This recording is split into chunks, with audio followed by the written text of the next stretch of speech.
Hello दोस्तों, आपका बहुत बहुत स्वागत है मेरे यूट्यूब चैनल पर। दोस्तों, जैसा कि आप लोग बता रहे हैं, शिक्षा मित्रों को लेकर की जानकारी निकल के आ रही है। क्या चलिए आपको पूरी अपडेट बताते हैं।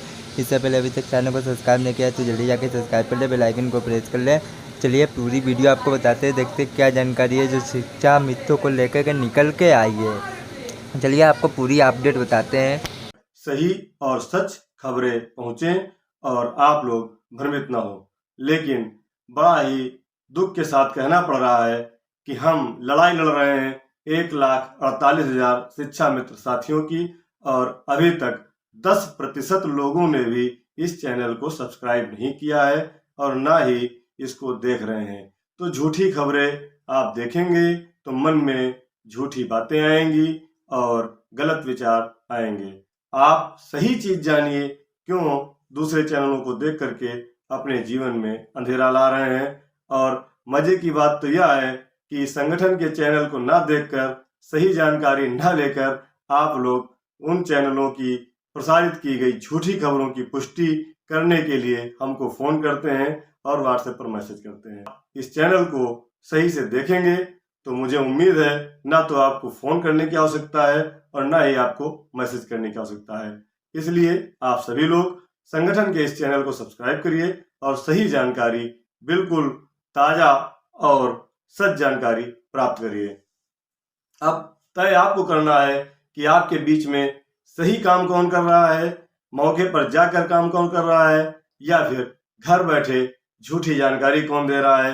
आपको याद होगा कि 18 जनवरी को होने वाली बैठक में शामिल होने के लिए कुछ लोग इस तरह से आतुर थे, ऐसे व्याकुल थे कि अधिकारियों के कहने के बावजूद वहां से नहीं गए। लेकिन क्या 18 जनवरी के बाद आपको एक भी उसमें से नेता जो अपने आप को कहते हैं, क्या कोई एक भी आदमी दिखाई पड़ा कि मानदेय क्यों नहीं जारी हो रहा है, मानदेय के लिए पैरवी क्यों नहीं की जा रही है? शायद कोई नहीं, और ना ही कोई माननीय सरकार के पास और ना ही कोई अधिकारियों के पास गया होगा। कोई गया है तो सिर्फ और सिर्फ आपका भाई सुशील कुमार यादव गया है। इसलिए सही जानकारी उसी को होगी जो वहां जा करके सही चीज निकाल कर लाएगा और सही मेहनत करेगा। इसलिए आप लोग भ्रमित ना हो और सही जानकारी लगातार प्राप्त करते रहें। आप सबसे मेरा निवेदन है कि आप सभी लोग संगठित रहें, एक जगह रहें, कहीं ना बटें, क्योंकि जब जरूरत होती है तो नेता और पदाधिकारी एक साथ एक कुर्सी पर बैठ जाते हैं और बटता है तो केवल शिक्षा मित्र और नुकसान होता है तो शिक्षा मित्र का। इसलिए अपना नुकसान स्वयं मत करिए और एकता के धागे में एक साथ पिरो लीजिए। जो भी गलतियां संगठन से या आपसे हुई हैं, उस तरह की अब कोई घटना ना हो और हमारा भविष्य सुरक्षित हो। इसलिए सभी लोग एक रहिए। साथियों, 25, 26, 27, 28 4 दिन लगातार छुट्टी के बाद सोमवार को मानदेय जारी कराने के लिए एड़ी से चोटी तक जोर लगाया गया। तब जाकर 29 जनवरी को दिसंबर का मानदेय जारी हो पाया।